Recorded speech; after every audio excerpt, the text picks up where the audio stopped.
இங்க வரணும்னா நீங்க என்ன சமையல் பண்ணிருக்கீங்க? நீங்க வந்து மடத்துக்கு வந்து அனுமதிக்கு வரணும். என்ன கறி சமைச்சு வச்சிருக்கீங்க? அதாவது கத்திரிக்காய் கொண்டு வந்து பொது குழம்பா வச்சு இருக்க வாங்க சாமி. ஆஹா, கத்திரிக்காவா? சிவனுடைய பணி கைமணி அல்லவா? காய் கொண்டு வந்து பொது குழம்பா வச்சு இருக்க வாங்க சாமி. இது மாதிரி ஒரு ரெண்டு சாமியோ சாப்பாடு காய்கறி சாப்பாடுலாம் நாங்க சாப்பிட மாட்டோம். நாங்க வருஷத்துக்கு ஒரு தடவை மனித மாமிசம் தான் சாப்பிடுவோம். ஆகையால எனக்கு இன்னைக்கு புள்ளக்கறி சாப்பிடணும். ஒரு தாய்க்கு ஒரு பிள்ளையாக இருக்க வேண்டும்.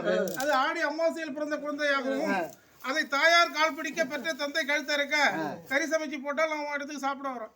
அப்படின்னா சார வந்து கொடுன்னு சொல்லு.